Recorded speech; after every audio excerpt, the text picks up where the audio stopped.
for this kind of visual material. So there's a copy of Maximum Rock and Roll, which I just printed and bound. So there's 2 copies of that. And yeah, this other New Zealand magazine, sort of from the 70s and early 80s, called Mushroom. Which I've got a few copies which I'll distribute, chucking around as well. And then I just printed, this is quite a nice editorial from one of the issues which I've just printed copies of, which sort of goes into just a little bit of background about how the magazine kind of works. It's using the fig and surfing chat things. Yeah, so they're there for people too. So yeah, my proposal or my idea is something that I thought about probably about 6 years ago.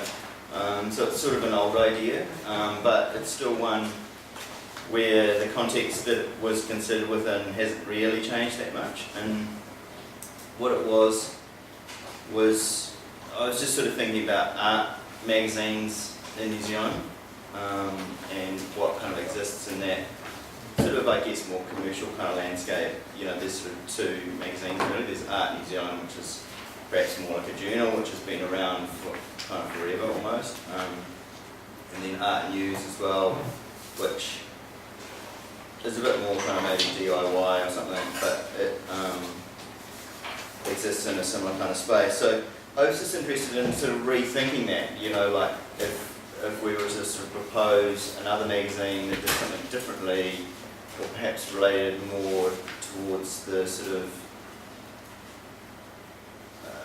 contemporary kind of context or something, work with technology that was more current.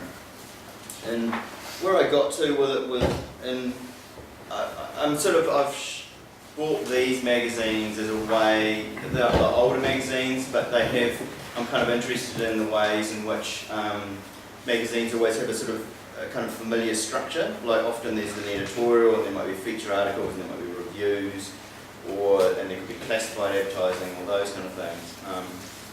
And one of the things that I think is really great about these magazines, and it's sort of an idea that Louise Menzies and I talked about in relationship to Mushroom, is that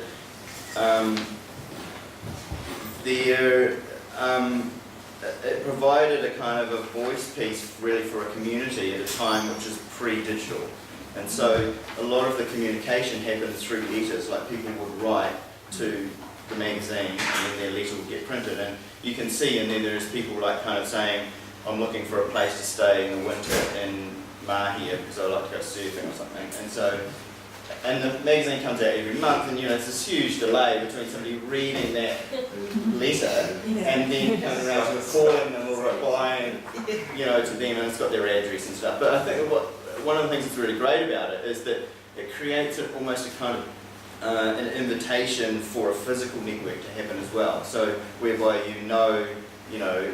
who the friendly people are in that area, and you can kind of go and visit them or that kind of thing. So I was interested in the way that letters kind of work, and also about the way that it's sort of largely redundant these days, because that communication is so kind of instant and or that it's changed. But in terms of my magazine kind of idea, where I got to was thinking about an idea that there would be regular columns, so there would be regular writers who would write for the magazine, and that those columns were more about that writer's writing rather than the work that they were reviewing, or even they might not choose to review things, they might just write in general. And that piece of writing over a series of magazines would develop a particular voice or a kind of body of work or something like that, and that it had the opportunity to respond to a specific time and point, whether that was a show or some ideas or some other political kind of things or whatever.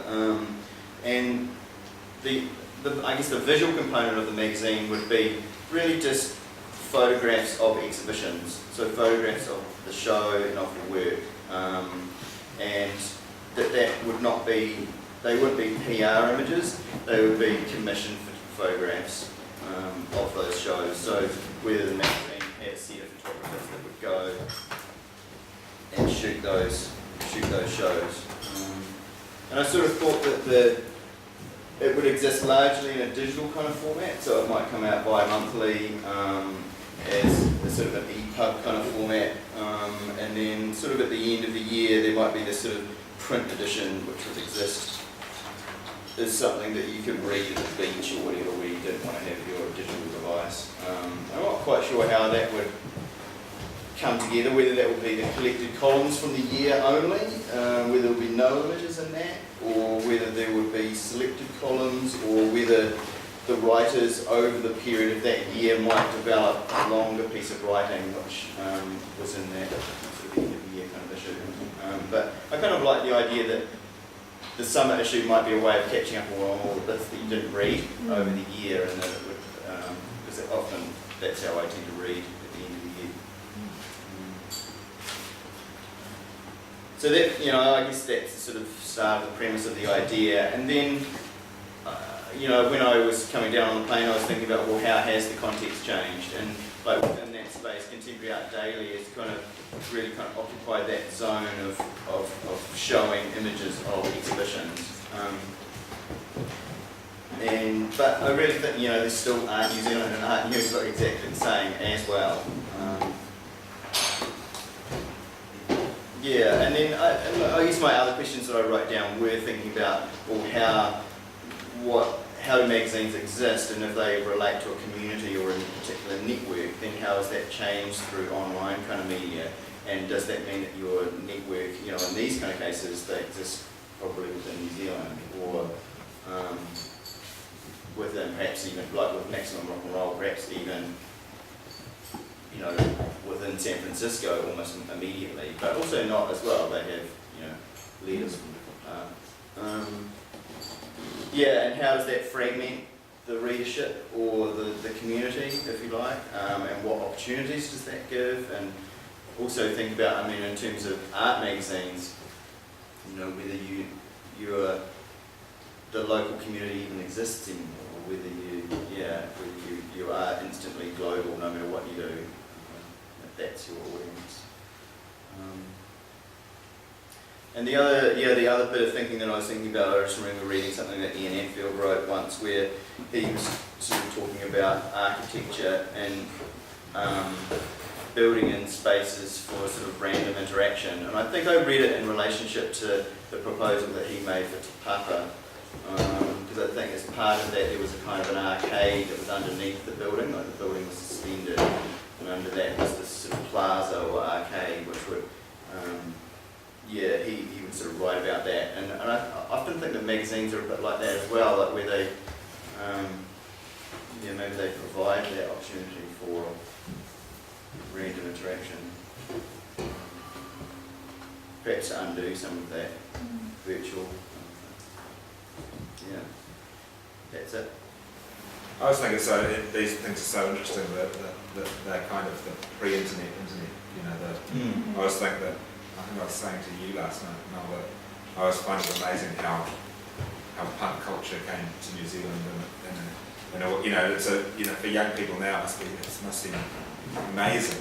I mean, it is amazing that it was all happening in New Zealand just pretty much the same time, and it was all over. It was all through the post and on the radio. It was just people ordering records and playing stuff, DJs playing stuff on radio, and